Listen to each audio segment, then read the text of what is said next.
Salut les marques, salut les smarts et bienvenue dans Catch Up, le podcast qui transpire le catch. Chaque semaine, on analyse ensemble tous les shows de la WWE. Et aujourd'hui, direction Monday Night Raw. Nous sommes le 24 avril à Chicago, dans l'Illinois, dans la Allstate Arena. C'est le feu, hein. Le public, grosse ambiance. On connaît, les Chicagoans ont cette réputation d'être un public de connaisseurs. On va voir, hein, si c'est vraiment des connaisseurs. Est-ce qu'ils vont mettre l'ambiance ce soir ? D'ailleurs, au passage, on a eu des invités surprises. Mais un invité qui n'est pas surprise, c'est Giscal. Il est là pour m'accompagner pour cette analyse. Et je vous le dis tout de suite, on n'est pas d'accord. Salut Giscal. On n'est pas d'accord, ça va saigner. Salut Guirève, salut tout le monde, comment ça va ? Bah ça va, hein. Je parlais d'invité surprise. Tu savais que CM Punk était de passage et on l'a vu backstage, Écoute, ce qui paraît. j'ai appris ça après en naviguant un petit peu, comme je le fais souvent post-visionnage de show sur les réseaux sociaux. Il semblerait qu'il s'était perdu sur le parking, je sais pas ce qu'il faisait là.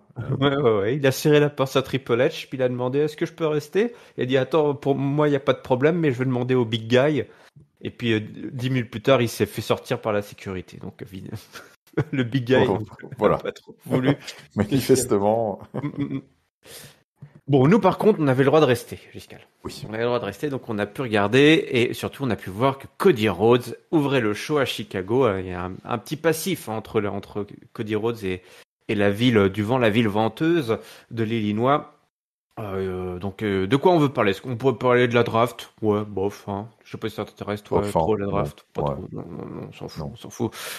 Peut-être qu'on pourrait quand même parler de Brock Lesnar, peut-être plutôt. Hein, ça m'a l'air d'être les grosses affaires du jour pour Cody Rhodes dans sa grande mission là de vaincre, d'éventrer la bête à Backlash à Puerto Rico. Brock Lesnar, hein, athlète combattant le plus décoré dans l'histoire du divertissement sportif et du combat legit. D'ailleurs, c'est quand même, on se fout un petit peu de nous là, Lesnar, soi-disant le plus grand combattant de l'histoire, mais il attaque dans le dos quand même. Hein ? Oui, pas très sérieux tout ça. Non. D'ailleurs, Cody veut nous montrer quelque chose. Cody commence à se dessaper. Je sais pas si t'avais payé pour voir un spectacle de Chippendale, toi, Giscal ? Non, mais j'ai entendu les petits cris d'émoi du public féminin de Chicago et ça faisait son petit effet. Moi, j'étais un peu émoustillé, c'est vrai. Moi, je peux te dire qu'il n'y avait pas qu'un public féminin. Hein. Tout le monde s'est battu pour attraper la chemise que Cody a lentement retiré quand même. Quel homme, hein. Bouton après bouton. Ça... Bon, Il l'a dit d'ailleurs, il rigolait, il dit c'est un petit peu long à déboutonner. Il reconnaît le passé, voilà, il reconnaît le passé. Ça le rend humain, ce Cody, ça le rend humain. Voilà. C'est l'objectif hein, des 300 du peuple, ouais, oui. Voilà. Il y a un an pour galère à enlever ses boutons et c'est pas facile d'enlever les boutons de la manche là comme ça et tout. Bah oui, voilà. Ouais, dans les films, ils arrachent, voilà, ils se dessapent en 2-2 là avant la scène chaude et torride. C'est la vraie vie ça. Du film La vraie vie, c'est que tu galères et que tu te cognes, il te reste une chaussette, toi, c'est pas ouf. Tu fais comme tu peux. Dans la vie, on fait comme on peut. À la télé, c'est chronométré, donc il faut y aller. Alors, il nous montre sa cicatrice. La cicatrice, est petite, mais la caméra zoom et on la voit. Hein, c'est boursouflé quand même. Hein, c'est boursouflé. Ah ouais, c'est mal fait. Hein. Au final, on se rend compte que moi, je pensais qu'il allait se plaindre de son chirurgien, tu vois. Je me suis dit, moi aussi. Je dis non, là, franchement, c'est pas sérieux. T'as une petite cicatrice comme ça que ça laisse une telle trace. Il faut mettre de la crème, à mon avis, mais pas de la crème. Il faut masser. Exactement. Masser. Normalement, il faut mettre de la crème. Ouais. Voilà. Parce qu'après, tu regrettes. Après, tu ressembles plus à rien. T'es balafré de partout. C'est foutu. Une fois que c'est fait, c'est fait. Hein. Donc voilà, il nous rappelle, que c'était à Hell in a Cell, hein, à Chicago, qu'il avait battu Seth Rollins. Donc voilà, on est revenu à cette étape. Grâce au public qui l'a soutenu. Donc merci Chicago. Vous êtes les plus beaux, vous êtes les plus forts. Vous et moi, c'est pour la vie. For life. For life. Ouais. Sauf que la vie nous propose des surprises et la surprise c'est Finn Balor qui débarque. Et ouais, il vient il dit je vais pas foutre le bordel hein, mais je te rappelle qu'on a tous des cicatrices. Ah, donc tu fais ton malin avec ta grosse cicatrice boursouflée, mais moi j'ai 14 agrafes sur le crâne. Hein. Donc je pas de problème. C'est vrai que là on a voilà, c'est ça la vie hein. La vie nous laisse des cicatrices, la vie nous laisse des marques, des stigmates, Giscal. Une belle tranche d'humanité cette promo quand même. Hein. Ah oui, là on est vraiment dans l'humain.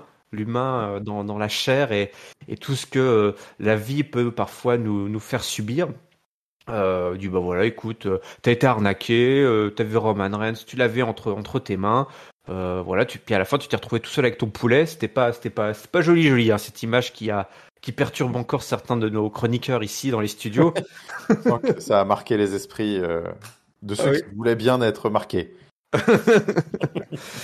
Il dit bah voilà, le problème c'est que tu t'es fait avoir parce que personne n'a assuré tes arrières. C'est vrai ça, Giscard, il était tout seul, Ça, le c'est pas Cody. faux, ça, c'est pas faux. Et Eh, on l'a dit, il était un point là. Eh ouais. Tu pensais que et puis après tu t'es fait avoir. T'as vu Brock Lesnar qui pensait que ça allait être ton poteau, mais tu t'es encore fait avoir. Bref, un peu naïf, hein, le Cody dans l'histoire, un petit peu Oui. naïf. Et du coup, finalement, ce que propose Finn Balor, c'est ses services, d'être à ses côtés, de rejoindre le Judgment Day. Cody dit voilà, écoute, je te respecte, mais je pense pas être très intéressé par tes services. Malgré, c'est vrai, Judgment Day, c'est comme une belle faction. On a Rhea Ripley, championne de SmackDown, Damien Priest qui passe la plus grande star mondiale musicale à travers l'étape des commentateurs, Dominic qui a prouvé qu'il était meilleur que son père. Donc, fais pas d'erreur. On est là pour te protéger. Cody dit, ça m'intéresse pas. Je dois refuser poliment. Je ne rejoins pas le Judgment Day. Qu'en pense le public? You suck, you suck. Bon, voilà, le public a pas l'air d'être d'accord, c'était pas mal, toi. Il fait un petit côté, il fait un petit peu sur John Cena, et moi j'aime ça. Hein, pour moi, le Cody, il faut qu'il joue ce rôle, hein, un petit peu de petit con là, hein, qui joue Ça me avec fait le plaisir public. que tu l'aies remarqué. Ah oui, ah, tu l'as remarqué toi aussi? Bah oui, toi tu remarques ce genre de choses. Il dit il fait attention. Euh, Finn Balor commence à être plutôt menaçant, hein, commence à être plutôt menaçant. Et Cody dit attends, tu pensais que j'allais pas pouvoir combattre ce soir parce que j'étais pas, il était pas medically clear la dernière fois. Et hop, big news. En fait, je peux me battre ce soir. Donc je te propose un match et Finn Balor accepte. Donc on aura un match Finn Balor versus Cody Rhodes. Alors Cody Rhodes, Cody Cena. Cody Cena. Ouais, il y avait beaucoup de John Cena, j'ai trouvé dans cette promo. J'ai beaucoup aimé, moi, cette petite promo de Cody Rhodes et cette intro de Monday Night Raw. On est sur du classique, un petit segment micro, on rappelle les événements de Previously on Monday Night Raw, là, voilà, et puis on boucle le main event, enfin, en tout cas, ce qu'on pensait, moi, à ce moment-là, ce que je pensais, ce qui serait le Oui. main event de la soirée. Et bon, finalement, non, ça m'a d'ailleurs un petit peu questionné un petit peu plus tard dans le show, mais bon, ok, soit. En tout cas, voilà, c'est le segment classique, hein, on vient booker un match un petit peu plus tard dans l'émission. Et puis cette promo de Cody Rhodes, ouais, très Cena-esque, hein, c'est très très très très très babyface, hein, c'est ultra babyface, très très lisse, mais j'aime bien ce personnage là, voilà, qu'il est en train d'asseoir à la WWE, de vraiment, ouais, c'est le héros des foules, le héros des femmes, le héros des enfants. Il y a rien qui dépasse. Il est très chiadé dans son discours, toujours bien brossé les sujets du bon côté, et puis droit dans ses bottes, hein. Il a bon dos de rappeler que Brock Lesnar est l'athlète le plus décoré de l'histoire du combat et du sport entertainment. Alors c'est marrant, tu sens quand même, hein, l'impact des éléments de langage et des répétitions des promos, parce que juste avant que Cody Rhodes fasse sa promo, t'avais Corey Graves qui avait exactement dit exactement la même chose, je crois, Oui. les deux phrases coup sur coup typiques sur Brock Lesnar, il les avait dit juste avant que Oui. Cody Rhodes les dise, donc quand tu sens que les mecs sont briefés quand même, hein. Mais bon, et donc bon bref, mais en tout cas voilà, et c'était amusant parce qu'il dit ça, et puis après il dit bah, donc comment ça se fait que ce couard a besoin de m'attaquer par derrière, donc ça c'était plutôt bien vu. Le petit coup de la cicatrice, c'était pas trop mal. Il a bien fait popper la foule de Chicago, le babyface courageux, voilà, qui valeureux et tout dans l'effort, prêt à tous les sacrifices. Et d'ailleurs, moi, j'ai remarqué avec joie, parce qu'on aurait pu craindre un public un peu taquin à Chicago, hein. Oui. C'est considéré comme un peu smart. Considéré comme quand même assez difficile comme public, et Cody Rhodes a été accueilli comme un héros Mais absolu, quoi. oui. Ce qui, bon, moi ne me surprend pas outre mesure, mais qui en effet peut-être surprend certaines personnes qui pensaient que voilà, c'était un loser terminé.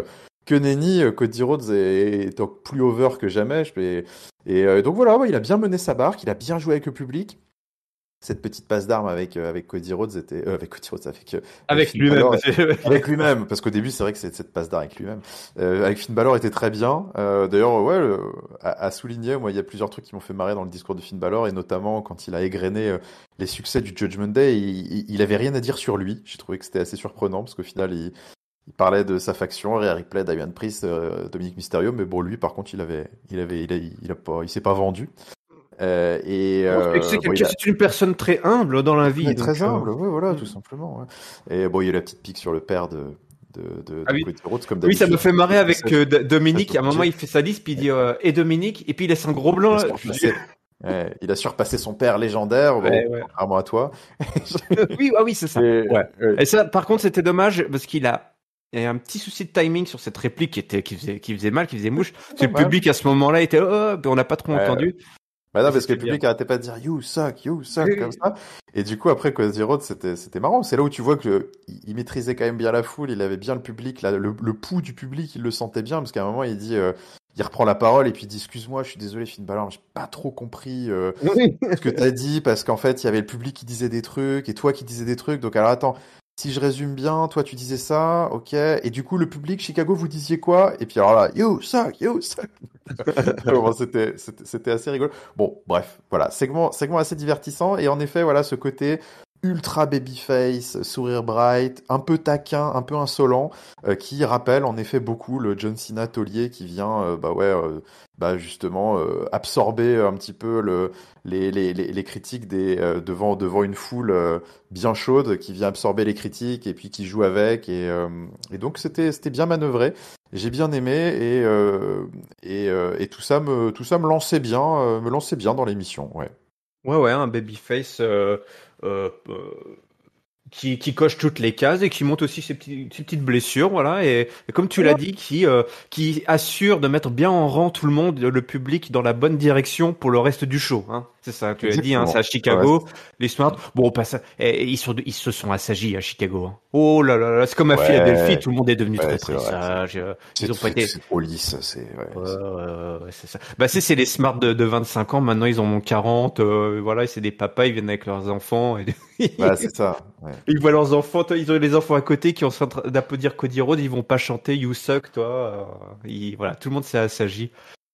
Du coup, on va pouvoir bien en profiter et ça commence très très chaud, mon bon Giscal, puisque la Bloodline débarque, hein, Jimmy Oui. Uso, Jey Uso, Solo, et puis la LWO ou alors la Legado del Fantasma, on ne sait pas trop. J'ai l'impression que maintenant c'est Ouais, la LWO, hein, parce que ouais, c'est ça. Ils ont un peu changé de nom, j'ai l'impression. ouais, Viva la Raza en plus dans leur theme song. Enfin, se débarrassera jamais de De l'héritage. Ouais, non. de l'héritage dédié quoi. Enfin, c'est assez impressionnant quand même. C'est assez impressionnant.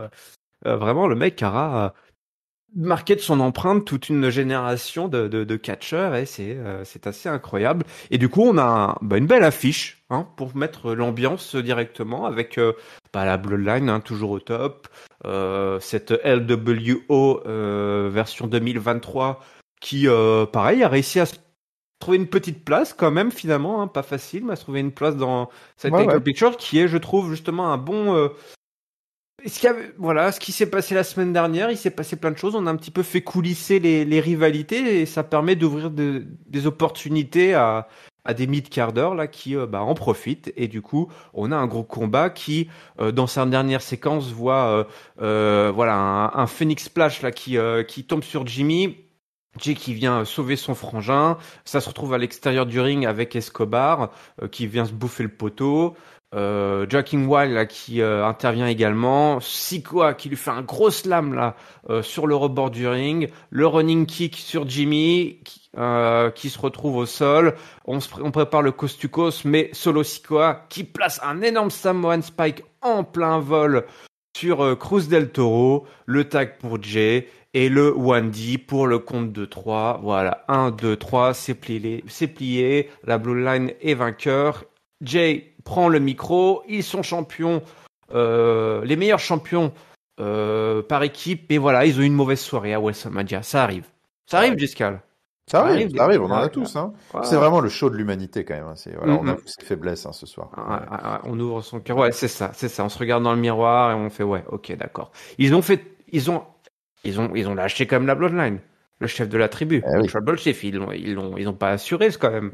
Donc, vendredi, SmackDown, ils vont reprendre leur titre pour la 9e fois. Donc, c'est à SmackDown car a lieu le fameux match, un rematch entre les frangins Uso d'un côté et les frangins canadiens de l'autre.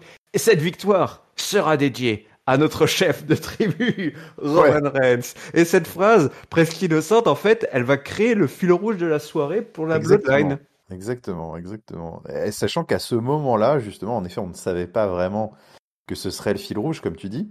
Et c'est vrai que quand il y a eu cette phrase-là, moi, ça m'avait fait grincer des dents, vraiment. Ouais, Et sans, bah oui, sans savoir ce qu'allait suivre, et ce qui était, bah, au final, plutôt intéressant. Mais c'est vrai que sur le moment, je me suis dit, ah putain, En fait, j'avais l'impression, ouais, que, bah, ouais, on était revenu à une sorte de plan-plan d'il y a quelques mois. Enfin, c'est, ouais, retour en arrière complet. La Bloodline est soudée. Et puis c'est Tribal Chief par-ci, Tribal Chief par-là. Oh, mon Tribal Chief. oui. Et puis on va gagner les titres parce qu'on est les champions. Et puis c'est des revanches, des rematchs, des rematchs. Et puis voilà, patati patata, quoi. Je sais pas, j'étais un peu déçu par cette petite interaction. Et puis bah c'est vrai que du coup il s'avère que voilà ça ouvre des développements scénaristiques qui sont pas déplaisants derrière, mais on va en parler.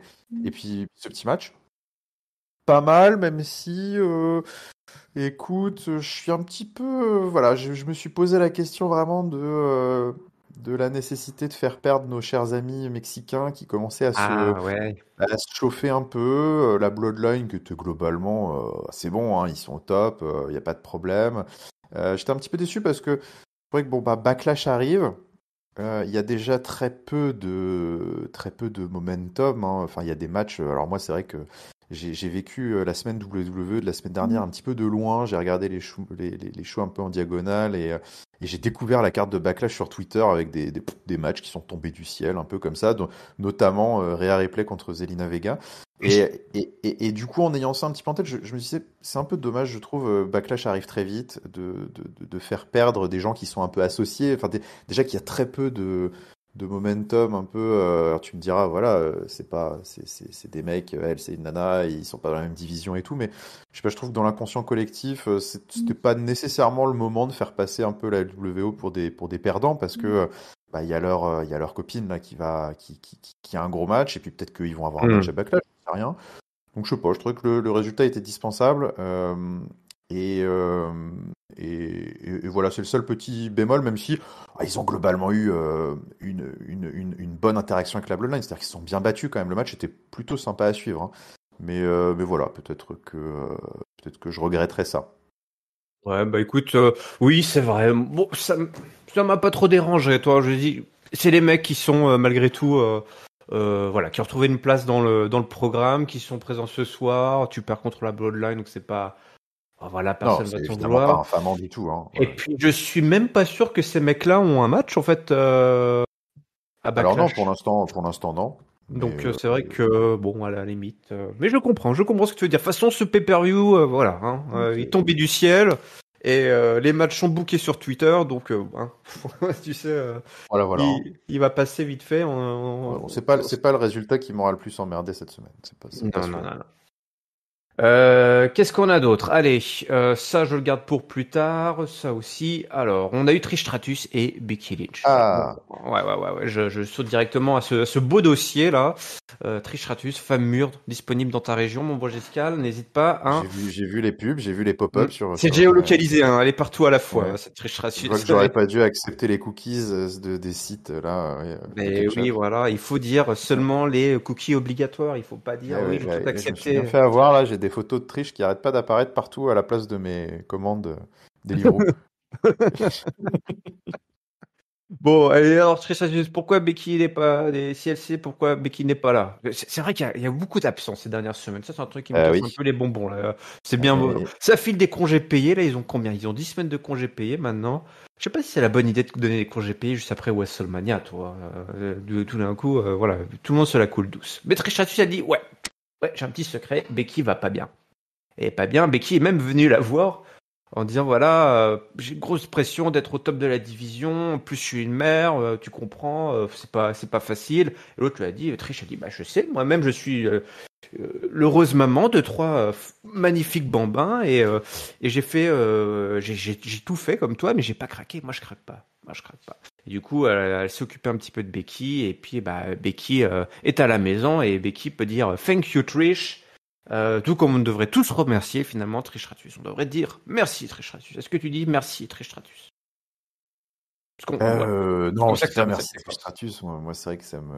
Bon, allez, c'était quand même mieux. C'était pas mal. C'était une bonne petite promo de Hill. Ça oui. faisait. C'était plutôt bien joué, mais c'est vrai que moi, je suis encore resté bloqué sur celle de la semaine dernière qui m'a désolé au possible. Donc, et puis globalement, en fait, ça me fait chier. Ça me fait chier de voir la top woman de la division feuder avec enfin une has-been quoi. Enfin vraiment qui lui offrira même pas un bon match quoi. Enfin c'est donc je suis un peu je regarde ça OK, c'était pas mal sa petite promo backstage, toujours mieux que devant le public parce que au moins ça nous évite la gênance du silence poli des mecs qui lui matent le décolleté mais qu'on en a rien à foutre. Et donc ok, mais ça changera pas le fait que leur match éventuellement ne m'intéressera pas quoi. Exactement, j'en pense pas plus, j'en pense pas moins. Faites juste attention aux cookies que vous acceptez. Voilà, Oui, c'est ça que tout. ce serait le Voilà, conseil c'est de catch-up à nos auditeurs et nos auditrices. Un match sans importance, un match quasiment sans intérêt. Les Street Profits ont battu Cédric Alexander et Shelton Benjamin. Gratuit, allez, boum. Allez hop, gratos.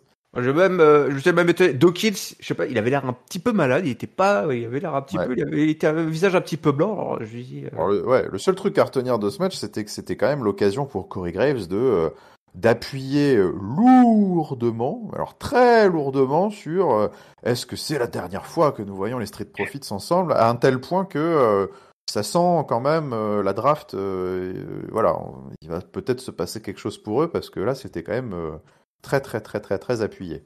Exactement. Voilà pourquoi vous avez vu les Street Profits, c'est parce que c'était la dernière fois que vous verrez les Street Profits. Donc du coup, rien de tel qu'un match d'adieu contre Cédric Alexander et Shelton Benjamin.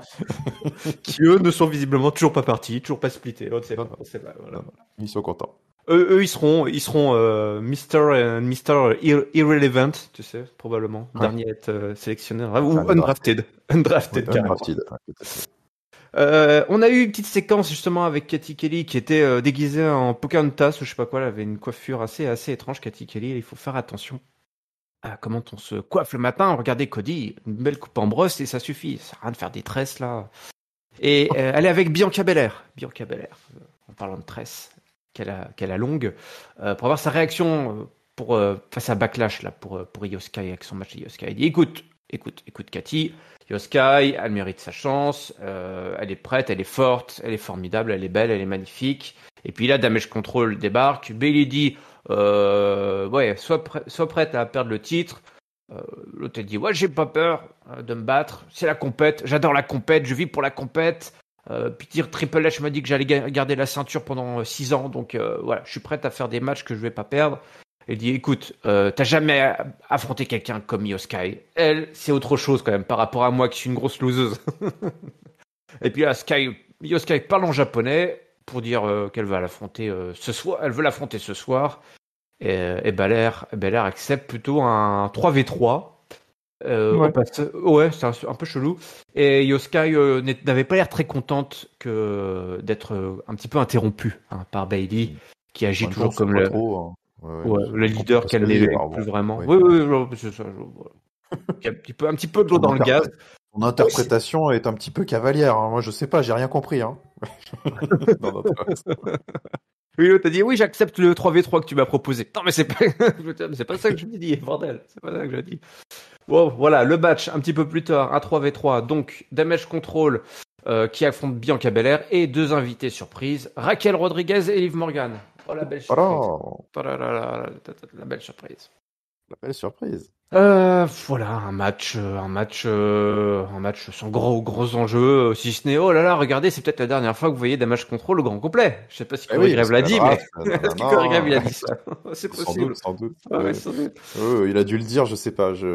J'avoue que j'ai pas regardé le match, donc je saurais même pas dire. Eh ben, moi, je vais te Euh, dire ce qui j'ai- s'est passé à la fin du match, Vas-y, si tu veux. dis-moi, Alors dis-moi là, ce qui s'est passé. Je sais même pas ce qui s'est passé. Rodriguez, à un moment donné, a chopé Morgan pour la balancer sur Bailey parce qu'elle utilise voilà sa copine pour comme missile.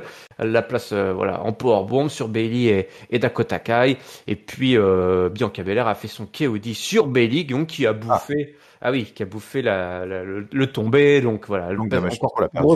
grosse loseuse. Damage Control a Logique. évidemment perdu. Io Sky avait pas l'air très contente, voilà, parce qu'elle se fait couper la parole par Bailey et Bailey leur leur coupe Ouais.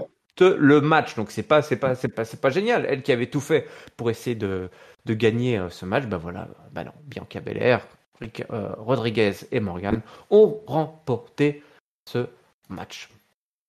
Voilà. Non, mais c'est vrai Ouais. que ouais, quand Damage Control il y a eu la musique de Damage Control, c'était Ah, et puis tu voyais les trois qui sont arrivés dans le stade, je me suis dit ah tiens, contre qui Damage Control va perdre ce soir? Et donc bon, ça n'a pas loupé. Et puis bah en fait ouais, franchement j'y arrive même plus en fait. J'ai juste zappé le match. J'avais même pas envie de me faire chier. Je savais pas si ça allait durer 3 minutes ou un quart d'heure. J'ai juste avancé parce que ça me gonfle en fait. Enfin, vraiment, j'ai aucun intérêt. Enfin, l'interaction. Bianca, elle a rien à dire. C'est tout le temps la même. Et puis ce truc, ouais. En fait, moi, j'attends juste que ça passe parce que c'est triste, hein. Moi, je suis content pour Yoska. C'est peut-être le seul truc positif parce que je me dis, je me mets à sa place. Enfin, elle est jeune, elle a jamais eu d'opportunité pour le titre. C'est un gros match en pay-per-view et tout, machin. Donc c'est cool. Enfin, franchement, c'est cool pour elle. Moi, je suis content. Je suis pas non plus un connard, hein. Je me dis, tant mieux pour elle. Voilà. Après, le truc, c'est on peut pas se leurrer. Enfin, elle sera jamais championne. Mais jamais, jamais, jamais. Donc du coup, c'est même pas sur ce match. Elle sera jamais championne tout court à la WWE. Donc voilà, on attend poliment que ce match passe, que Damage Control split, que ils aillent tous faire autre chose d'inintéressant et que Bianca Belair passe à autre chose. C'est vraiment, pour moi, c'est ça, quoi. ouais, bah exactement. On attend que ça se passe, en attendant qu'il se passe vraiment quelque chose. Ouais, on attend qu'il se passe un truc, quoi. Voilà, Mais ça viendra d'où, je ne sais pas. Ça viendra on d'où. sait pas. Ouais, ouais. Bon, bah écoute, en attendant que ça se passe, retournons à nos moutons. Je vais garder la grosse annonce de Triple H pour la fin. Tiens, hein? Ah, Ça te dit? ah, Ou bah tu vas en écoute, parler maintenant? Ouais, on va garder comme pour tu la veux, fin. comme tu C'est le veux. gros sujet. C'est le gros sujet. C'est le gros Gros sujet. sujet. En fait, je vais en parler dès que je voudrais en parler. Pour l'instant, je sais pas si je vais en parler. Attends, le bec relou, le bec qui en fait qu'à sa tête. Le bec qui en fait. En plein milieu d'une promo, il va faire bon, et alors maintenant, C'est on ça, switch. c'est ça, c'est ça. Bah tu sais quoi, en fait, on va en parler maintenant, sinon je vais perdre le Ah fil. bah, Boum, allez, allez. Je sens que tu veux en parler. Alors, Triple H, écoute, Giscal, il avait une annonce qui allait rock the foundation of WWE. ça me vénère, ça, putain, j'en avais marre de leur bandeau en bas de l'écran, là. Tu sais, c'était même pas bien, tu sais, Up Next, Triple H, c'était Up Next, Triple H has an announcement that will rock the foundation of the WWE. Oh Genre, là là. ils arrêtaient pas de le répéter. Je dis, putain, mais vous êtes vraiment des enfoirés du marketing de merde, mais genre, c'est vraiment... Tu te dis, mais oui, mais c'est bon, on va l'écouter, votre promo, il y a pas de problème, elle arrive, ok, on va l'écouter. Et ouais, et bah du coup on l'écoute. Alors Triple H arrive, grosse musique, le tapis rouge. Il nous explique Triple H. Voilà, en tant que catcheur, que superstar, il a combattu pour tout le monde, pour nous tous. Il a eu de la chance d'être ici dans cette salle, ici même à WrestleMania. Face à John Cena, d'ailleurs, il a botché parce qu'il a dit qu'il avait défendu son titre, mais je crois que c'est John Cena qui était champion à l'époque à WrestleMania 22, il me semble, et qui avait conservé, mais je ne sais plus, je suis plus très sûr. Oui, quand ça vieillit. En tout cas, je pars du principe que John Cena se devait sans doute avoir le titre, mais oui, il me semble bien que tu as raison que c'était lui le champion. Ouais. À vérifier, mais bon, hein, la vieillesse est un naufrage, et il dit bah voilà, écoutez, ouais, maintenant, lui il pense aux générations futures, voilà, toi, papy H, il pense aux générations futures, et ce soir il va parler de Roman Reigns. Ah, d'accord, ok. Là, qu'est-ce qui se passe? Moi, à ce moment-là, enfin, je ne savais pas du tout ce qu'allait être l'annonce et tout. Ah, moi non plus, pas du tout. Alors, j'ai essayé de deviner. Toi, j'ai dit, attends, un truc énorme qui va secouer les fondations de la WWE. Je me dis, mais qu'est-ce que ça va être? C'était la promesse. Ouais, je me suis dit, oh là, je me suis dit, il y a peut-être un truc avec l'UFC, toi. Je me suis dit, c'est le gros deal, ça a l'air d'être un gros truc. Peut-être, je sais pas, un gros pay-per-view où on va mélanger des catcheurs avec des stars de l'UFC qui vont défoncer les mecs, j'en sais rien. Qu'est-ce qui va se passer? Bah là, ça parle de Roman Reigns. Ouh là là, qu'est-ce que c'est? Oh là Écoute, là. Roman Reigns, champion depuis 1000 jours, 1000 jours. Bientôt. Je m'y crois déjà. C'est incroyable, on a vu juste ça dans la monde. Donc vas-y que je tire les pompes de Roman Reigns. Je dis, qu'est-ce qui se passe? Il a battu tout le monde, il a défendu son titre contre tout le monde, il n'y a plus personne peut le battre. Il y en a pas beaucoup des comme lui. Et puis Roman Reigns, bah, pendant ces 1000 jours, il a fait quelque chose de bien intelligent. Et là, on bascule un petit peu. Je me dis, qu'est-ce qu'il raconte? Il dit bah voilà, il balance. Il dit Roman Reigns, il a réussi à négocier. Il se retrouve finalement dans une position où il a pas besoin de défendre le titre très souvent. C'est cool pour Roman Reigns, mais c'est pas bien pour la WWE. Oh là là, qu'est-ce qu'il raconte? La WWE mérite plus, les fans méritent plus, les fans méritent mieux. On a besoin de plus que ça. Je vous ai dit, hein, la draft, ça allait chambouler, transformer la WWE. Je dis, bah allez, accouche, bordel, qu'est-ce que c'est? Tu la craches, ta pastille? Ouais, donc là, Roman Reigns, le mec, c'est comme si c'était tordu, hein, leur truc, hein, pour y arriver. Roman Reigns, du coup, il va emmener son titre Undisputed WWE Universal Championship 24/7 avec la draft. Donc voilà. Mais l'autre show, que ce soit Raw ou SmackDown, bah, ils auront plus de champion. Alors là, je me dis, bah, il se fout de ma gueule ou quoi? Il est champion des deux shows, Roman Reigns, qu'il aille à gauche ou à droite. D'ailleurs, s'il est pas si souvent là, qu'est-ce que ça change qu'il soit à Raw ou à SmackDown? Je me dis, qu'est-ce qu'il me raconte le Hunter là? Et donc, l'autre show, celui où il n'y aura pas Roman Reigns, qui n'ira jamais dans le show de toute façon, donc ok. Eh ben, il y aura un nouveau champion. Eh oui, puisque le 27 mai à Night of Champions, je me dis, attends, c'est comment ça, Night of Champions? Encore un nouveau pay-per-view? Non, jusqu'à, visiblement, ils ont renommé le King and Queen of the Ring. Hein, Ah bon? oui, c'est ça. Ouais, qui a lieu en Arabie Saoudite. Ok, Du coup, d'accord. visiblement, ils ont. Parce que je me dis, mais attends, je croyais. Tu sais, je me disais, Money in the Bank, en fait, il va y avoir un pay-per-view. Et maintenant, il y a 6 pay-per-view avant des Money in the Bank, c'est pas possible. Et visiblement, donc, c'est le pay-per-view d'Arabie Saoudite est renommé en Night of Champions. D'accord, ok. Donc, ce pay-per-view du 27 mai aura lieu en Arabie Saoudite. Il s'appellera Night of Champions et il couronnera un nouveau champion pour un nouveau titre, jusqu'à un nouveau titre mondial, le WWE World Heavyweight Championship. Un champion dont tout le monde pourra être fier, qu'on pourra admirer, un champion qui va défendre son titre n'importe où, n'importe quand, à travers le monde. Je lui dis, mais tu fous de ma gueule, tu viens de dire que ce serait juste pour un des deux shows. Donc, qu'est-ce qu'il raconte? Non mais attends, Triple H, voyons. Un champion qui ne demandera pas qu'on le acknowledge, un champion qui sera méritant, qui will earn, quoi, qui va mériter. Oui, qui va mériter votre acknowledgement, votre reconnaissance. Voilà, exactement. Et qui donc sera le nouveau champion du monde. On dévoile la ceinture, voilà, il soulève le petit drap, tout en velours, velouté, et on a un magnifique titre dont le design est largement inspiré de la Big Gold, la fameuse Big Gold, donc le titre de World Championship, donc de la NWA, et un petit peu recustomisé avec un beau gros tampon WWE dessus, bien bombé, comme Giscal aime. Un nouveau titre mondial, la foule qui accueille ça, oui, contente, mais c'était pas non plus la grosse folie, parce que c'était un petit peu long tout ça, un petit peu capillotracté, et Giscal est content. Et oui, moi je suis très content. Alors, je suis très très content, ça m'a... Pour tout un tas de raisons. Moi Alors, c'est vrai que je n'adhère pas trop au discours que tu défendras peut-être après derrière de championnat des losers, de prix de consolation, parce que ce titre reprend une lignée quand même qui existe. Hein. C'est pas un titre qui est créé du néant. C'est la renaissance aussi, moi, d'une ceinture qui m'avait beaucoup plu à l'époque, quand j'avais repris d'ailleurs le visionnage de la WWE activement début des années 2000. Et notamment enfin à SmackDown, c'est un titre iconique, beaucoup porté et défendu par l'Undertaker, par Chris Jericho, par pas mal de Triple H aussi évidemment, donc de catcheurs, et qui est plus estampillé un peu SmackDown dans mon esprit peut-être, mais que le titre WWE. Oui. Et donc bon bah, c'est la renaissance voilà d'un titre quand même assez légendaire, d'un design de ceinture qui déjà au demeurant je trouvais magnifique, enfin une sorte de revisite un peu moderne. Alors j'aurais préféré, en effet, tu rigolais, tu me prends à partie là-dessus. C'est vrai que j'aurais préféré un design un petit peu plus flat, comme le design de l'époque, et peut-être qui aurait fait quelque chose d'un peu plus moderne, parce que là, bon, côté un peu bombé, c'est vrai que ça fait peut-être un petit peu jouet sur les bords, mais bon. Bon, globalement, le design est plutôt réussi.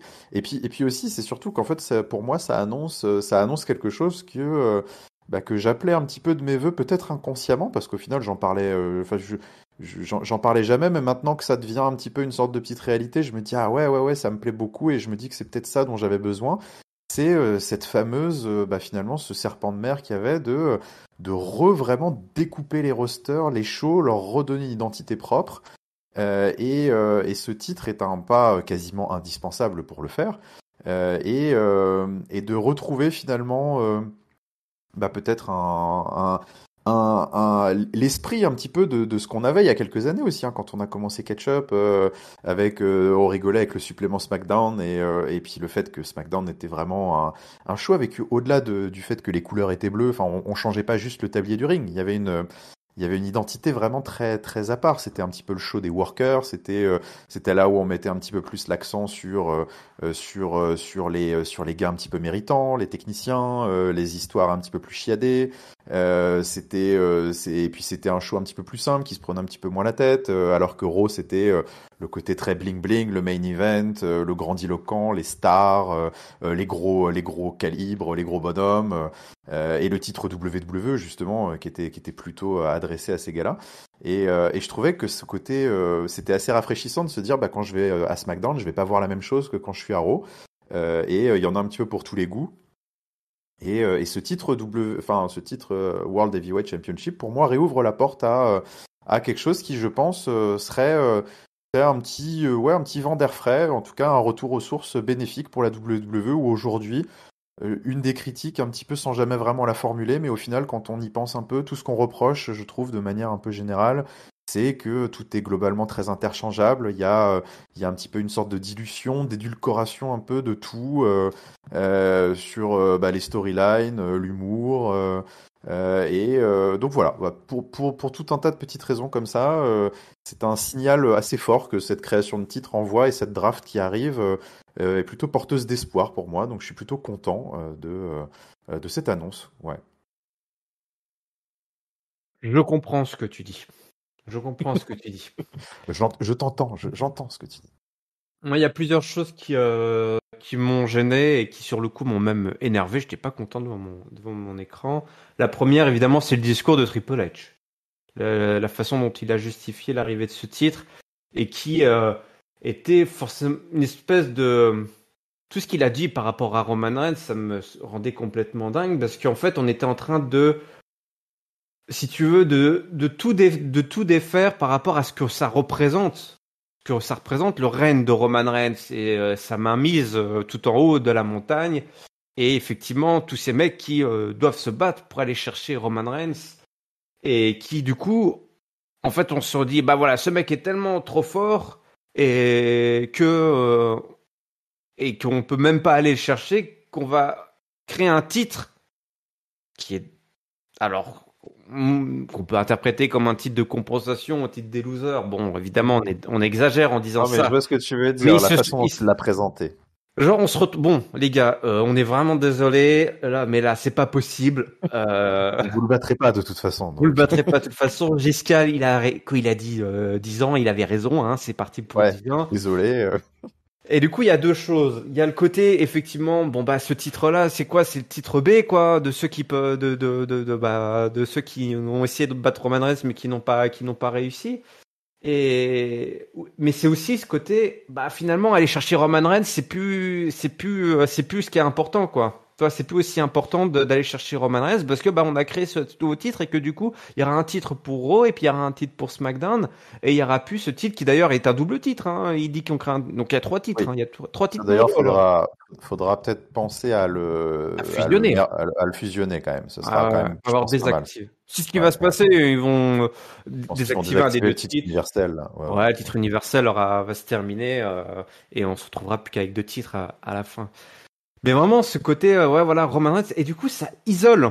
Tu vois, ce qui me gêne un petit peu dans cette histoire, c'est que ça isole Roman Reigns, qui se retrouve un petit peu, le champion du monde de son île, quoi. Hein, il est sur sa petite île, avec ses 2 ceintures, on le voit pas, il vient de temps en temps, il vient faire coucou, et puis, c'est pas très grave, finalement, puisque ce qui est important, la vraie fête, si tu veux, ce qui se passe pour de vrai, là où les vrais champions se battent pour avoir les vrais titres, toi, c'est ça qui m'embêtait, il disait les vrais champions, un vrai public qui va vraiment se battre, et ça va être dans l'autre show avec finalement la vraie ceinture du peuple, quoi. La vraie ceinture du peuple. Alors Ouais. que là, ça fait 2 ans Ah, qu'on est obligé c'est un de peu acknowledge Roman Reigns qui est le roi suprême, quoi, le chef tribal, et que on se retrouve en dessous enfin, on est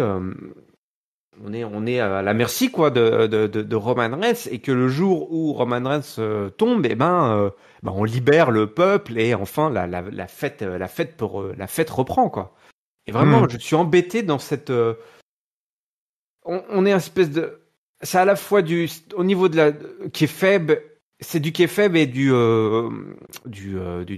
booking là qui se mélange, et on justifie la création de cette ceinture par le fait qu'on a un champion qu'on n'arrive pas à battre. Je serais tenté de dire, Ouais. tant pis, Là-dessus, je suis d'accord avec toi. tant mieux pour lui, tant pis pour les autres. Ouais, Je ouais. sais pas, en fait, c'est la façon dont ce titre est terminé qui vraiment moi me gêne. Non, mais je suis d'accord que sur la forme, c'était maladroit. En fait, moi, Ouais. c'est vrai que je me suis pas trop formalisé sur ce sujet-là parce que, mais je suis d'accord. Hein, c'est vrai que le discours de Triple H était pas ouf du tout, et il y avait plein d'autres façons de le faire. Déjà, on peut peut-être aussi reprocher le timing. Oui. Peut-être que l'annonce aurait été beaucoup plus claire et limpide pour toutes les Après la draft. sensibilités, on va dire, si ça avait été le soir de la draft ou après la draft. Parce Ouais. que la justification, parce que in fine, ce qu'il essaye de dire un peu maladroitement, parce que oui, il utilise des éléments de langage qui font clairement penser à on va en faire un autre parce que vous y arrivez pas. Mais au final, ce qu'il dit aussi, c'est que il faut que les deux shows aient leur ceinture. Comme à l'époque en fait, et d'une certaine manière, quand le titre World Heavyweight Championship existait et le titre WWE Spinner existait à côté et tout, ils avaient toutes les deux leur lignée, leur prestige et leur aura, et les deux matchs pour les titres mondiaux en pay-per-view étaient éminemment prestigieux, et je suis absolument pas inquiet sur le fait que il va reprendre assez vite ses lettres de noblesse, parce qu'encore une fois, c'est pas un truc qui est. Je trouve qu'on est dans un cas de figure un peu différent de quand il y a, quand il y a 5 ans. Je sais pas exactement le titre universel depuis combien de temps il existe, mais peut-être 5 ans à peu près, je sais pas, quelque chose comme ça. Peut-être plus d'ailleurs, parce qu'on voit pas le temps passer. Mais quand il avait été créé, ça faisait vraiment pour le coup un peu sorti du chapeau. Déjà, ne serait-ce que le nom. Puis une couleur un peu bizarre, tout rouge et tout. Il y avait pas ce côté un peu dynastie, et on créait ce titre un peu du néant comme ça pour justement en donner un deuxième et contenter d'autres catcheurs. Là en fait, je trouve qu'on revient un petit peu aux sources de deux shows, deux ceintures, deux champions mondiaux, deux philosophies aussi un petit peu de champions, parce que historiquement le titre World Heavyweight Championship et le titre WWE, c'était pas exactement les mêmes titres, c'était pas perçu pareil, et ça me choque pas trop qu'il y ait un discours un peu de vrais champions méritants, de workers, de machin, parce que c'était aussi un petit peu ça à l'époque le truc. Néanmoins, là où je suis d'accord avec toi, c'est qu'au final, le message avec Roman Reigns, ça brouille vachement le truc, et ça envoie sans doute pas le bon signal, parce que finalement tu mêles un retour aux sources bénéfiques, et qui est complètement lié au fait que manifestement ils veulent faire quelque chose de fort avec la draft, et en même temps avec cette histoire de Roman Reigns qui Et ce laïus en effet un petit peu chelou sur bah oui, il est futé, il est malin, il a négocié de pas défendre souvent, et puis de toute façon personne n'arrive à le battre, donc on va faire un deuxième titre. Mais bon, sur le principe, ça m'a pas trop choqué parce que voilà, moi j'étais un peu en mode content de ce que ça impliquait. Mais sur la forme, je te rejoins quand même pas mal. Hein, ouais. Ouais. Bah, retrouvons-nous alors. Au milieu du pont, nous nous retrouvons Oui. avec Giscard, nous nous serrons la main parce que nous nous respectons. Effectivement, euh, il aurait fallu, je l'aurais largement accepté si on l'avait présenté Lundi prochain, en vrai. lundi Mais ouais, prochain lors de la ouais. draft. Roman Reigns est drafté à Raw, par exemple. Ouais, Il est voilà. drafté à Raw. C'est le gros show, le spectacle, les paillettes. Et du coup, bah, grosse annonce pour la draft. Chaque show mérite Voilà, son c'est titre ça. mondial. Ouais. On réactive un titre prestigieux qui a fait les beaux jours de Exactement. SmackDown, le World Exactement. Heavyweight Championship. On réactive la lignée. C'est la lignée officielle du World Heavyweight Championship. Et on dit pas Roman Reigns, il veut pas se battre. On dit pas personne n'arrive à battre Roman Reigns. C'est pas pour ça qu'on crée le titre. Là, on a Mais donné la mauvaise raison, en fait. On a donné la mauvaise raison. Et ça m'a gêné. Alors, toi, une fois que tu passes à autre chose, voilà. Mais j'en ai marre de devoir faire le boulot, toi, des mecs qui écrivent. Putain, je veux dire, les non, mecs, mais oui. Non, mais tu as raison, c'est vrai. Et c'est puis en plus, pas. il faut que je sois honnête parce que c'est souvent une critique que j'ai répétée quand même beaucoup, c'est qu'on a tendance parfois à devoir quand même réinterpréter tout un tas de choses pour parfois, alors que ça pourrait être beaucoup plus de manière beaucoup plus facile, simple et limpide à être fait à l'écran. Donc il faut reconnaître que ouais, c'était pas une super, c'était plutôt c'était pas une très bonne promo de Triple H globalement. Et, Non, non. Bon, bah, en tout cas, voilà un nouveau titre de champion du monde. ouais. Et puis bah, Seth Rollins qui sera le premier champion. Et Ouais. puis, Il faut se puis dire voilà. que du coup à Money in the Bank, on va peut-être avoir 2 matchs pour le titre mondial, on sait pas. Ouais. Et puis un truc qui est cool aussi, c'est que même s'ils avaient fait le titre secondaire, ça rajoute un peu de, par rapport à Money in the Bank, ça rajoute aussi un petit peu de suspense, hein, Et sur, ouais, que va-t-il sur se quel. passer? Bah ouais. Est-ce qu'on va revenir à deux mallettes? Je sais pas. Ouais. Tout est possible. Est-ce que ça va être une mallette pour les 2 ceintures? Est-ce qu'on va revenir à des pay-per-view brandés peut-être? Je ne sais pas. Ouais, ouais. Plein Non, plein de ça peut choses. être plein de choses intéressantes. Austin Theory, lui, avec son titre US, qui était redevenu le titre le plus important, Et finalement, oui, là, on relègue les titres secondaires en arrière-plan. Il nous souhaite voilà, la bienvenue. Voilà, il y a deux personnes qui veulent faire partie de la théorie Live Experience, Seb Bronson Reed et Bobby Lashley. Lui qui est le meilleur champion des États-Unis de tous les temps. Il n'a pas choisi son adversaire, que c'est ce bordel. Et là, il voit le nouveau titre présenté par Triple H. Alors voilà, il va être plusieurs comme ça à reluquer le titre. Il devrait pas être sur le podium. Ce titre devrait être autour des hanches d'Austin Theory. Triple threat match. Qu'est-ce que c'est que ce bordel? Il peut perdre son championnat sans recevoir de tomber, que n'importe quoi. Alors Bobby Lashley débarque, il dit voilà, ton problème, le problème que j'ai, c'est que tu portes ma ceinture, ça c'est ma ceinture. Il dit mais non, ça c'est ma ceinture, c'est moi le champion. Théorie, est-ce que t'as peur? Qu'est-ce qui se passe? Il dit tu devrais accepter chaque opportunité. Donc voilà, un match à Backlash. L'autre il dit qu'est-ce que c'est que ça? T'es là à demander des matchs, mais il est tout ton match à WrestleMania là? ouais, ça c'était pas mal ça. Ouais, tu réclames des matchs voilà. Et, le chi il sourit, aïe aïe aïe aïe aïe. Ouais. Moi j'étais là devant mon écran, j'étais un peu là. Oh. Oh, bah oui, même la foule était là, oh. Il dit attends, je devrais te casser les dents pour ce que t'as dit. Qu'il dit, oh, bah oui, Ouais. oui. Alors, la théorie, c'est de le frapper, mais bon, l'autre, il l'évite, c'est le gros tac, c'est la grosse brawl. Et puis, il y a Bronson Reed qui débarque, qui écrase le pauvre Lashley contre le Et patata. poteau. Et voilà, et c'est le bordel. Et puis, il fait un gros tsunami aussi à Austin Theory.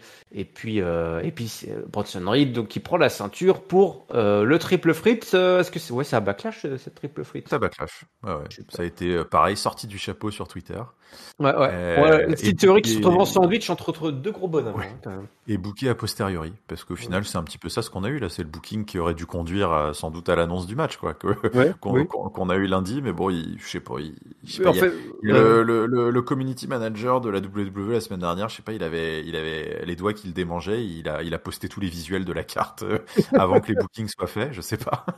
Bah, attends. Donc ouais, écoute, bon là aussi c'est vrai que je serais de mauvaise foi quand même, je trouve, si je n'adressais pas les mêmes critiques qu'aux femmes sur ces sujets-là, mais je trouve quand même que là aussi on attend quand même un peu de passer à autre chose et qu'il se passe des trucs parce que bon ok c'était sympa hein, franchement, enfin l'interaction était très cool, hein. La promo, Ouais. c'est-à-dire que contrairement aux nanas, eux ils ont le mérite d'être divertissants. La promo était très sympa, c'est des gros mastocs, ça s'est cogné fort, le tsunami et tout, c'était super. Mais c'est vrai que de revoir en fait Austin Theory et Bobby Lashley au micro pour le titre US, euh, Possible. euh, c'est pas possible quoi. Alors là ils ont rajouté Bronson Reed par-dessus, mais bon on sait déjà comment ça va se passer. Reed et Lashley vont se neutraliser, Theory va s'en sortir comme un filou et puis eux, ils vont continuer leur feud pendant que Theory va peut-être enfin se trouver une vraie feud à lui parce que bah, il se passe pas grand-chose quoi.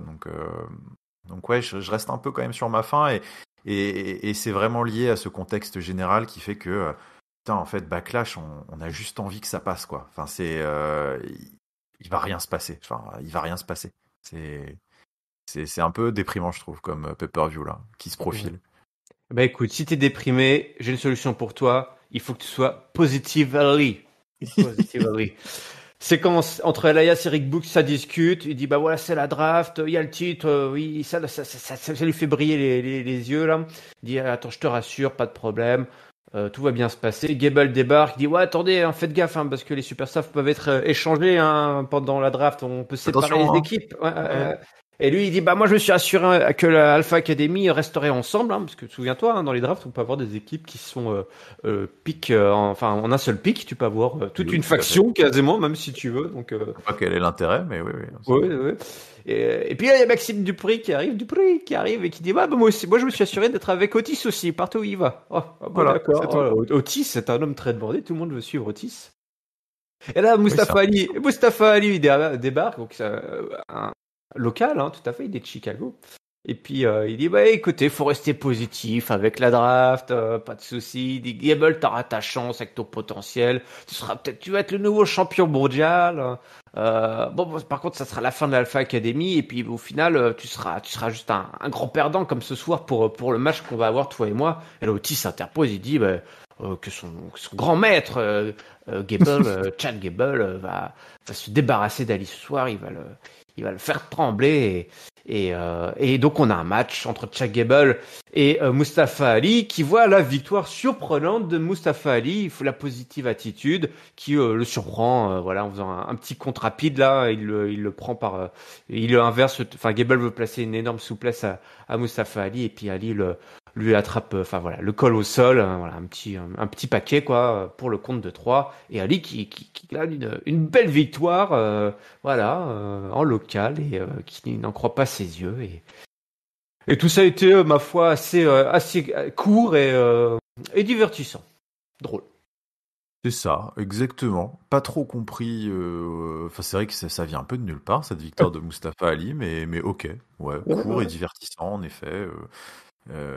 Court et divertissant. Voilà, comme tu as dit, j'ai pas grand-chose d'autre. Là aussi, on attend que ça se décante un peu, cette histoire avec Maxine. On en saura peut-être. De toute façon, j'imagine que maintenant, ça va être le commentaire pour tous les segments, mais on en saura plus après la draft, quoi. Ouais, c'est ça. Mais oui, oui, on attend un peu que ça se décante. Et puis, bah, Mustafa Ali, qui s'est fait plaisir devant ses copains et sa famille. Mm. Tant mieux. Ah ouais. Juste pour parler du match entre Finn Balor et Cody Rhodes qui n'était pas le main event. Voilà, Eh ben non. Non, hein, non, surprenant, ouais. mais Surprenant. préféré Bon, mettre une beaucoup plus grosse affiche. ouais. Bon, un match très solide hein, qui a vu la victoire de Ouais. Cody Rhodes, notamment Cody qui a évité le coup de grâce et qui a voulu porter son Crossroads, mais Balor a inversé la vapeur. Et puis le pedigree est passé, voilà, pour Papa Edge, enfin Papy Edge maintenant, et le Crossroad pour la victoire sur Finn Balor dans un match, voilà, un match solide qui aurait tout à fait pu être le main event. C'était assez étrange de pas proposer ce match Ah oui. en Ça peut main même être un event. match de pay-per-view. Ouais, ouais. Mais oui, ça peut être un match de pay-per-view, tout à fait. Mais bon, le sort en a décidé autrement. Les dés ont été jetés et Cody Allez, Rhodes ouais, a battu Finn Balor. c'est ça. Écoute, C'est- ouais, ouais, Ouais. c'était pas, c'était, moi j'ai trouvé que c'était très très cool ce match, hein, franchement. Ah ouais, ouais, ouais. J'ai trouvé ça très très sympa. Cody Rhodes continue faire le taf en milieu d'émission à Raw toutes les semaines. Et Finn Balor aussi, hein, depuis WrestleMania, qui est au four et au moulin. Hein. Oui.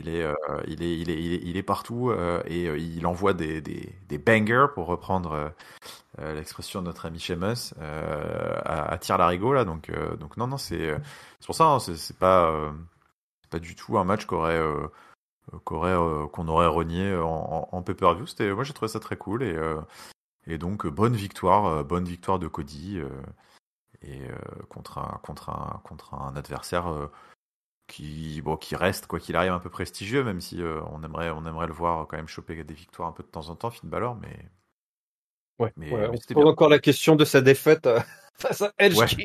Ouais. Tu vois, par exemple, c'est vrai que je pense que, tu vois, même a posteriori, hein, mais c'est la victoire de Cody Rhodes aurait beaucoup plus de résonance et le match aurait sans doute été encore plus impactant si Finn Balor sortait avec du momentum de WrestleMania, quoi. Mais Alors, voilà. c'est pas l'idée, je pense, c'est vraiment le jobber to the stars là en ce moment. Ouais. Ouais. Je parlais de Seth Rollins, j'ai dit que c'est lui qui allait avoir le titre qui allait être le premier champion du monde poids lourd, nouvelle génération. Et ben il débarque, il m'a entendu, il a fait hop, une ceinture, une ceinture, oui. Ça Arrive. m'intéresse. Ça fait plus de 4 ans que j'ai pas eu de ceinture titre mondial. Hein, Seth Rollins, quand même. Bah oui, tu m'étonnes de personne. Hein. Tout le monde est comme toi, mon grand. Voilà, donc encore un qui s'est fait booker son match sur Twitter. Donc Oui, voilà. oui, complètement. Donc voilà, il dit voilà Triple H, il a entendu le Alors le discours build de maintenant. bah ouais, il a entendu le discours de Triple H et donc il voit la ceinture, il dit voilà, c'est une chance pour se battre. Voilà, à titre WWE, plus que des voilà, qui au-delà de toute histoire de mecs à temps partiel, un nouveau champion va être couronné et un indice pour parier. Et là, c'est la musique d'Omos qui débarque et qui vient interrompre le discours de Seth Rollins avec MVP qui commence à chauffer Seth Rollins, qui lui cire les pompes. Voilà, Rollins c'est brillant, un excellent, un incroyable talent, sauf pour tout ce qui concerne le look. Et puis Rollins dit voilà. Il faut remercier MVP pour tous ces beaux mots, mais Omos est le plus grand qu'il n'a jamais vu de sa vie. Il est unique. Lui aussi, voilà, il cire les pompes d'Omos. Mais moi aussi, je suis unique. J'ai travaillé pour en arriver là. Je devrais avoir peur d'Omos, mais j'ai pas peur. À Backlash, je vais prendre. Il va rendre le cul d'Omos populaire avec un grand match avec Seth Rollins. Il va lui éclater la tronche au sol et le stade va chanter sa chanson. Wow. Et la reine de Chicago chante la chanson de Seth Rollins qui doit booker le match à cause d'un community manager qui clique un peu trop vite. C'est ça. Ouais, écoute, passe d'armes là aussi, hein, très très très très bon boulot. Enfin, Seth Rollins parle un petit peu suite à WrestleMania. On se demandait, il était là que pour chanter et faire le touriste, mais donc ça y est, il a un micro-programme. Alors voilà, là aussi, ça s'arrêtera post-backlash et il faudra quand même savoir ce qui va se passer de concret pour lui. Mais bon, ce qui va se passer de concret pour lui, je pense que c'est en effet, c'est la plus grosse cote pour être champion inaugural. Moi, c'est vrai que c'est un peu le pronostic qui semble évident, mais qui est au-delà d'être évident, qui je pense sera aussi le bon choix. Mais donc Seth Rollins qui évidemment a eu bon rôle de tout de suite, à peine l'annonce du titre faite, tout de suite arriver en mode oula, ça m'intéresse, c'est bien ça, ce truc là à côté. Donc j'ai bien aimé, c'était pas mal. Et puis la petite interaction avec Omos et MVP aussi était plutôt cool. Donc encore une fois, un petit peu comme le triple threat pour les États-Unis. On build le match après l'avoir annoncé, mais au moins on a le mérite d'avoir ce petit build et c'est vrai que ce Omos finalement d'une certaine manière il y a ce côté tellement ce géant complètement surréaliste là, cette taille, il lui prend 3 têtes, c'est un petit peu comme contre Brock Lesnar en fait. C'est aussi pour ça que c'est quand même assez utile d'avoir des gars comme ça dans le roster. C'est ça se book quasiment tout seul parce que ouais, d'une certaine manière, t'as quand même envie de voir. Enfin, tu vois, t'as envie de voir, voilà, ce que Seth Rollins va faire pour bouger un petit peu le géant. De la même manière qu'à WrestleMania, il y avait cette curiosité aussi de se dire, bah tiens, voilà, est-ce qu'il va réussir à lui faire ses German suplex et tout. Donc le simple fait de les mettre face à face avec MVP qui fait un peu le hype man, promoteur de boxe et compagnie là, le visuel fonctionne plutôt bien. Donc ok, segment validé, on va dire. Ouais, segment validé. Et Seth Rollins, donc, qui a déjà le regard porté sur cette belle ceinture pour le 27 mai à Night of Champions. Avant d'arriver au match du main event, on va vous parler du fil rouge. On va discuter de ce petit fil rouge qui a été tendu tout au long de l'épisode. Donc je vous disais la Bloodline qui était dans les parages. Ils sont au téléphone. Il est au téléphone. Il dit ouais, on a géré. Jay dit on a géré. Donc il est sûrement avec le Trouble Chief, j'imagine. Hein, il est au téléphone. Est-ce qu'il y a avec le Trouble Chief ou avec Paul Heyman peut-être. Et puis il croise Sami Zayn. Jay, il raccroche. Il dit qu'est-ce que tu veux. Sami dit écoute, je suis pas là pour me battre, on va se battre vendredi. Mais j'ai entendu ce que t'as dit là tout à l'heure après ton match. Tu veux dédier le match à Roman Reigns, mais t'es complètement con, t'es complètement fou quoi.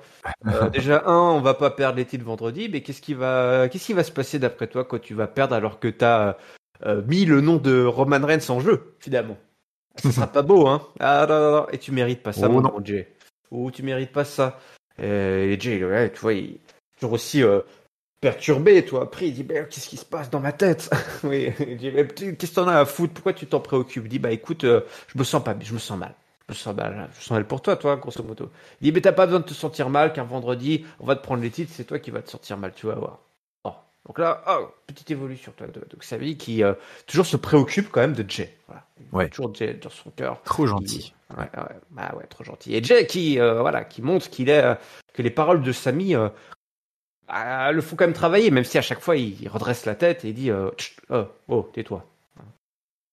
Un peu plus tard, Jimmy dit ouais, grosse fête ce soir, on va bien s'ambiancer, mais Jay il écoute pas, il dit qu'est-ce que tu dis? Jimmy dit qu'est-ce qui va pas là, mon frangin, mon frère là. Puis t'as Solo qui est derrière. Et Jay dit mais t'as pensé à ce qu'elle allait se passer si on perd là vendredi? Parce que j'en ai parlé à Sami et quoi comment ça tu parles à Sami? Quand il a dit ça, lui, il est ouf de dire ça, le mec. Et il se fâche, vraiment pas content, Jimmy. Il dit, mais qu'est-ce que c'est? Oublie cet idiot, c'est débile, là. Tu peux pas parler à Sami comme ça, tu dois rester concentré. Il dit, ouais, mais si on gagne pas. Je dis, attends, tu commences à s'énerver, on va aller sur le ring, et puis on va faire comme toujours, on va retrouver les titres, et puis c'est tout. Et puis t'as Solo qui arrête Jimmy, qui commençait à se lever, à partir en gueudin, quoi. Et Jimmy, et Jay, il est pris dans les tourments. Il se pose des questions. Ouais.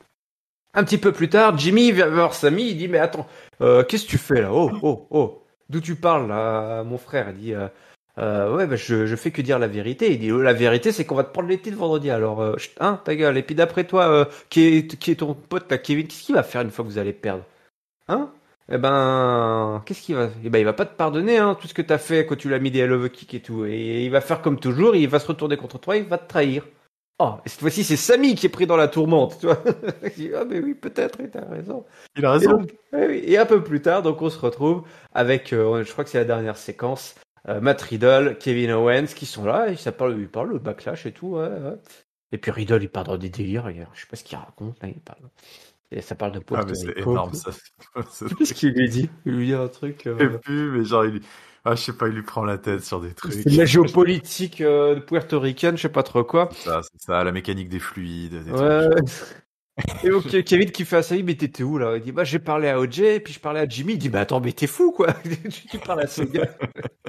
Pourquoi vous parlez tous là? C'est que d'où tu parles? Faut pas parler là. Faut pas parler. Et il dit, il se préoccupe de ce que Roman Reigns va leur faire une fois. Hein. Il lui dit, mais attends, moi aussi j'aimais les Usos, mais c'est trop tard maintenant. Voilà, il faut les battre et garder le titre, et c'est ça notre objectif. Et Kevin il se barre, pas très content. Et Riddle il fait, écoute Sami, je comprends ce qui se passe. Je suis passé par ce que t'es passé, ce que t'es en train de passer. Je dis, attends, comment ça? De quoi tu parles? Et il dit, bah, j'étais dans les RK Bro, moi, et tout le monde disait que Randy Orton allait me foutre un RKO, mais Orton, il l'a jamais fait parce qu'on était des vrais frangins, des vrais frères, des vrais bros. Et je sais que toi et Kevin, vous êtes des vrais bros, alors t'inquiète pas, les bros, c'est pour la vie. Et Sami dit, ok, merci, mec. Et voilà. Et Matt, l'homme sage, Matt Riddle, Et l'homme voilà. sage. Voilà, l'homme sage. Voilà. Depuis qu'il fume plus de shit, il parle de géopolitique et d'amitié, et on retourne dans des humanités vraies, quoi. Le monde réel. Et du coup, là, en fait, dit comme ça, on dirait pas, mais on a eu 3 ou 4 petites séquences qui, Ah moi, bah, m'ont vraiment vas-y. fait plaisir. Parce qu'on se retrouve vraiment dans les grandes heures de cette belle écriture là qu'on a avec la Bloodline, et puis bah, tous ces liens qu'il y a entre ces mecs qui s'aiment et qui se détestent, et cette quête mais désespérée quoi de Sami qui reste le Sami qu'on a connu, qui a un bon fond et qui veut sauver tout le C'est monde ça. et qui voit le Celui qui nous bon. attend fait rêver. Ouais, Ben oui, il est toujours là. Il est il est toujours toujours là. là. Il n'a pas disparu finalement. Sous les cotillons de WrestleMania, il est encore là. Non, mais ouais, bah ouais, c'est pareil. Ouais, je suis comme toi. J'ai beaucoup, j'ai beaucoup aimé ce fil rouge. Hein. Je trouvais que c'était super, toutes ces petites scénettes. Jimmy et Sammy, Jay et Sammy, Jimmy et Jay, et toutes les combinaisons. La dernière, moi, m'a fait hurler de rire là où tu voyais Kevin Owens qui était au bout de sa vie coincé avec le mec avec qui t'as pas envie de parler en soirée, mais tu sais, qui te parle de trop près, et qui te raconte toute sa vie, mais toi t'es là, tu te dis putain, venez m'aider, quelqu'un, personne, il y a personne qui a quelque chose d'urgent là pour venir me voir, et puis quand Samy arrive, il dit mais t'étais où, putain, tu m'as laissé toute la soirée avec lui. Bon, c'était assez drôle. Mais au-delà du côté humoristique, c'était le côté scénaristique évidemment qui était très intéressant. Et enfin, on a envie de dire, enfin, on revient aux sources de ce qui fait le sel de cette histoire. C'est cette lutte fratricide au sein de la Bloodline, le personnage de Sami Zayn qui est terriblement attachant parce que il peut pas s'empêcher, on va dire, de toujours se mettre dans des emmerdes, et en fait c'est son bon fond et son humanité, sa bonté naturelle qui finalement lui cause des soucis depuis le début, depuis des mois et des mois et des mois. C'est comme ça qu'il s'est retrouvé empêtré dans les histoires de la Bloodline, à toujours vouloir bien faire. Et c'est ce qui lui a aussi permis de s'en sortir, mais ce qui maintenant fait que il n'en est pas complètement sorti, et qu'il se retrouve à reproduire un peu les schémas avec Kevin Owens, et puis les frangins Uso de leur côté, ils sont pas finalement si soudés, enfin tant sortis de leurs histoires que ça. Donc là c'est vrai que voilà, enfin tu te dis, putain, tu regardes l'épisode, tu te dis ok, enfin on reprend le fil, et on reprend une vraie direction avec des vraies incertitudes sur les débouchés. Voilà, là on nous remet un peu de suspense, on nous remet de la dramaturgie, et du jeu, un petit peu de jeu d'acteur, et donc là on build Backlash, là on build match, là c'est sympa. Et c'est vrai que là je me dis enfin il se passe quelque chose, quoi. Donc ouais, j'étais très très heureux et soulagé, ouais, de ces petits segments. Oui, moi il m'a fait plaisir. Il m'a fait plaisir parce que comme toi, j'étais désespéré depuis WrestleMania de voir cette non-direction que prenait cette storyline, et il se passait plus rien. Alors je disais, voilà, l'histoire se concentre sur Solo Sikoa. C'était un peu le chapitre Solo Sikoa que je trouvais intéressant pour développer le personnage, mais on oubliait au passage tout le reste de la bande était laissé sur le bord de la route. Il se passait plus rien. Les Canadiens, on les voyait à peine. Les mecs, ils avaient même pas fêté dignement leur prise de titre, qui était devenu qui était quand même un truc incroyable. T'as l'impression que ça n'avait aucune répercussion. Et là, ça y est, on se rend compte, bah si, que au-delà des ceintures, même si c'est important, il se passe encore des choses. Ces gens continuent à vivre, et tout n'est pas étalé, tout n'est pas réglé en fait. Hein, on disait toujours, ouais, le problème Kevin Owens, le problème Sami, mais en fait, les problèmes, c'est pas ça. Les problèmes, c'est toutes ces interactions entre ces gens, c'est comment ils sont, qu'est-ce qu'ils ressentent, et effectivement, tu l'as dit, entre les on-dit et les incertitudes, et et On se voilà, rend compte qu'ils sont tout plein de doutes, tous, en fait. ben oui, ils savent Et pas où ils sont. même Jimmy Oui. Uso, c'est plus si net que ça. Hein. Il comprend Non. pas pourquoi son frère est pas aligné, pourquoi il a pas la même motive. Et puis en même temps, c'est vrai que c'est pas faux. Pourquoi est-ce qu'on fait ça pas pour nous et pour le Tribal Chief. Mm, mm. Et puis t'as Solo Sikoa derrière qui est là, toujours, il dit rien.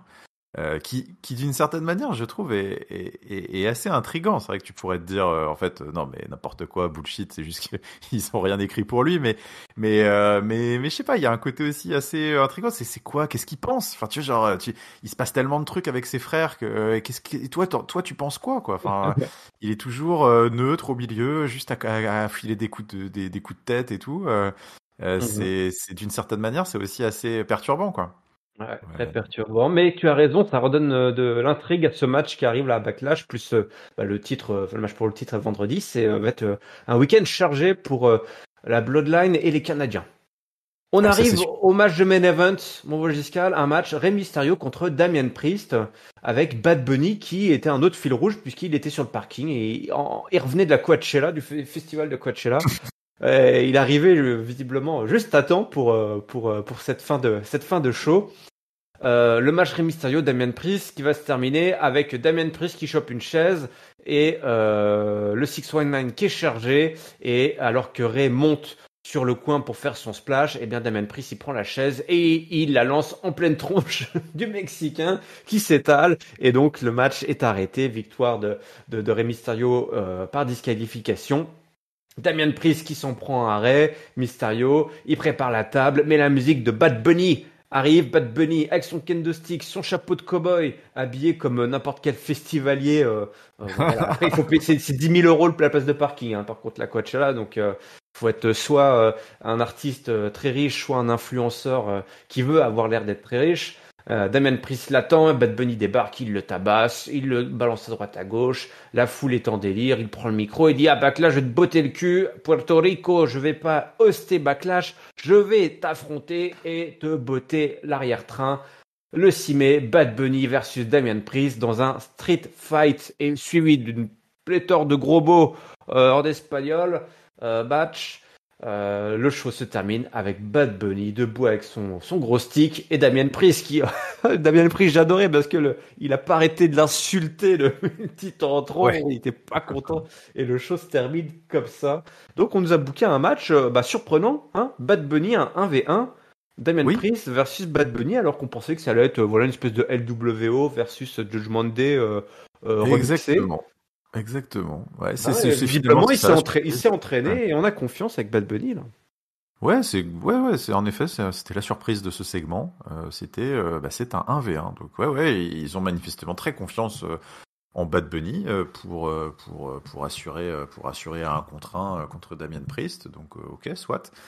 Bon, alors après voilà sur ce spot de main event et ce côté voilà ce sorte de coup de théâtre hein, parce que ça c'est le, le, le point d'orgue, on va dire, du segment, c'était censé justement être l'annonce de ce match qui était un secret de Polichinelle parce que, enfin, en fait, c'est ça qui m'a un peu plus gêné qu'autre chose parce qu'on a présenté un petit peu toute cette théâtralité pour dire à Bad Bunny, voilà, il annonce qu'il va catcher alors qu'en fait, enfin, on le sait depuis, enfin, on s'en doute tellement fort depuis des semaines que c'est vrai que bon, c'est un petit peu dur de vraiment avoir le OMG moment très très très honnête quoi et très très candide mais bon après c'est plus sur le spot du main event mais ça c'est faudrait reprendre ce que j'ai dit il y a 2-3 semaines quand justement il est passé à travers la table c'est moi j'ai pas de connexion avec Bad Bunny et je pense que de manière générale en Europe on en a pas trop donc c'est difficile d'avoir un enthousiasme débordant pour cette rivalité dans le sens où voilà moi j'ai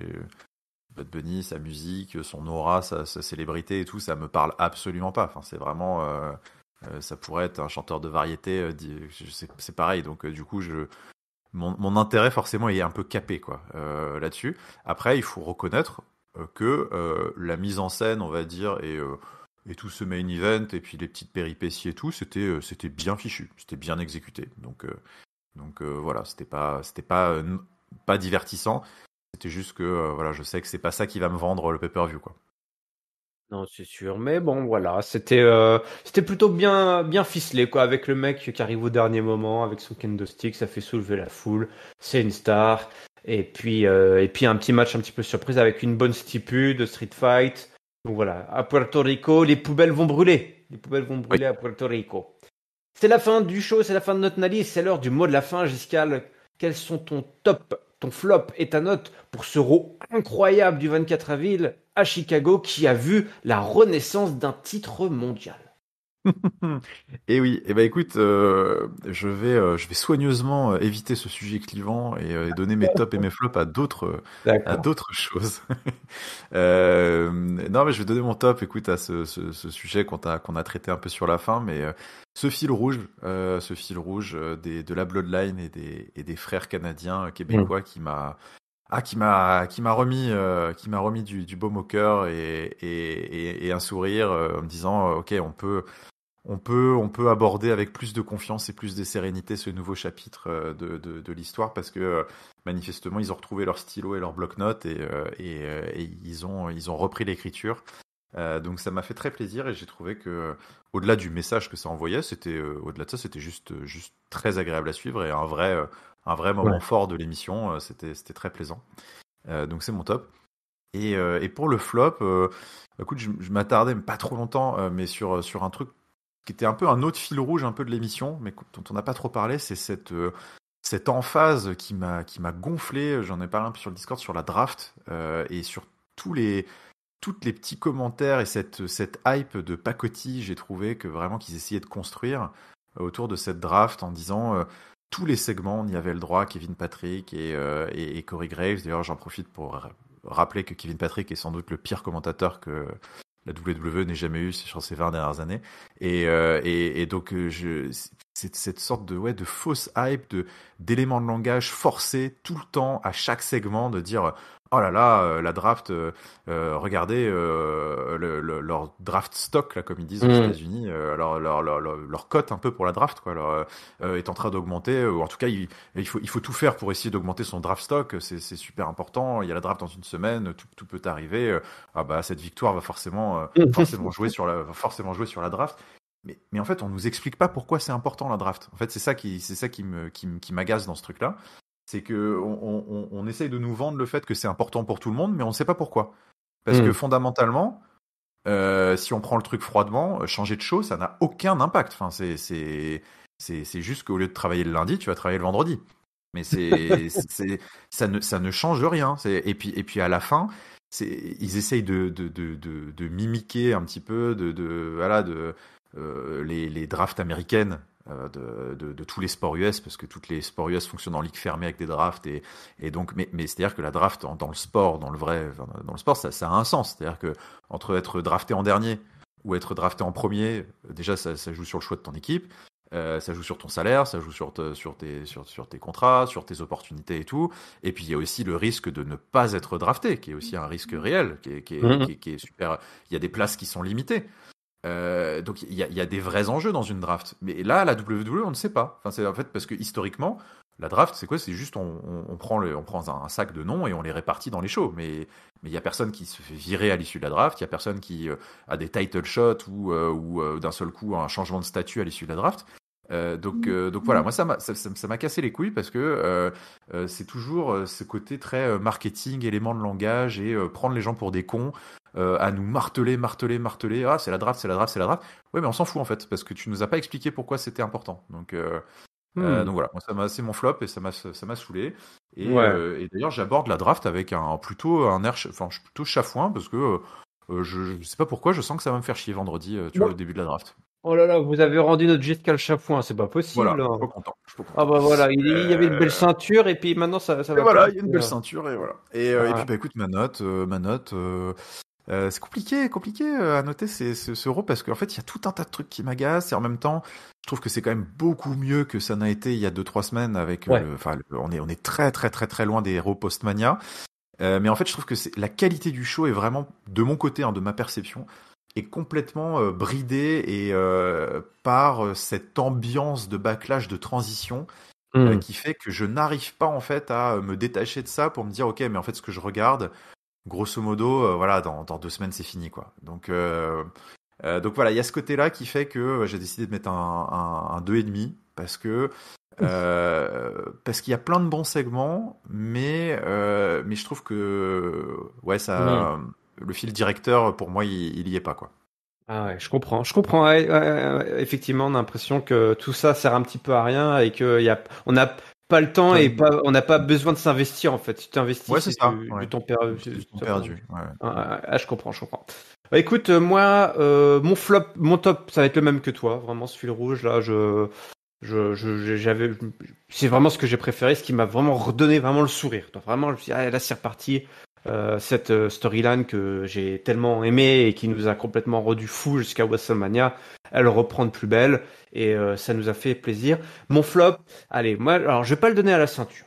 Je vais pas le donner à la ceinture parce que je pense que en soi c'est une bonne idée cette nouvelle ceinture, mais comme je l'ai dit, comme on en a parlé, c'est à Triple H et sa promo que je la donne.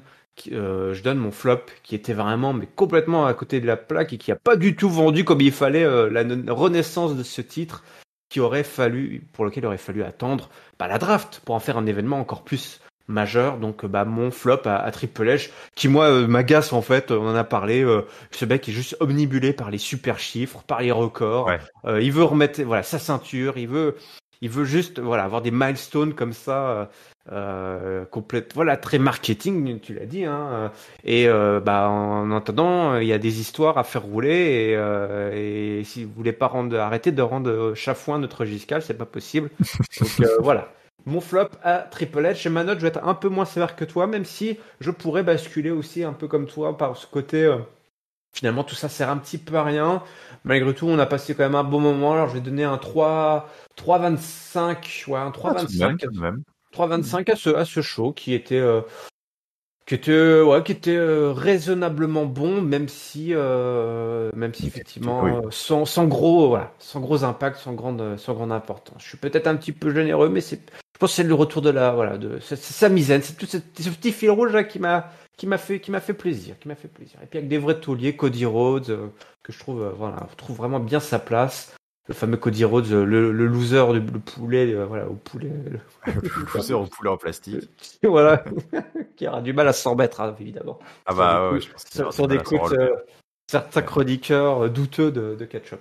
Catch-Up, justement, c'est votre podcast qui analyse tous les shows de la WWE. Pour ne manquer aucun épisode, n'hésitez pas à vous abonner. C'est gratuit sur toutes les plateformes habituelles de podcast, également sur YouTube. N'hésitez pas à laisser un commentaire juste en bas de la vidéo. Les réseaux sociaux, c'est Twitter, Facebook et Instagram. Catch-Up CDC. Notre lien vers notre Discord est dans la description. Et puis, il va falloir ouvrir les pronos, là, jusqu'à je me rends compte, là, si c'est ce week-end. C'est ce week-end? Ah ouais. Non, attends. Mais non, c'est pas ce week-end. Non, c'est pas ce week-end. Tu racontes n'importe quoi, mais c'est fatigant. Il est chafouin et énervé, en plus. Non, c'est bon. Donc, ne l'écoutez pas. Mais écoutez-nous en vous abonnant pour ne manquer aucun épisode. Merci à toi, Giscal, pour ce petit débat fort sympathique autour de ce nouveau titre de champion du monde. Même si, on reste cordial et qu'on se passe pas par-dessus la troisième corde, on reste sur le ring, à débattre. Important. Non, mais écoute, merci aussi à toi de m'avoir contredit et débattu. C'était très plaisant, merci. Ouais, oui, mais oui, on y arrive. Et puis, je vous remercie encore à toutes et à tous. Et d'ici là, on vous souhaite évidemment à toutes et à tous une bonne semaine pleine de draft. Salut. Allez, ciao tout le monde.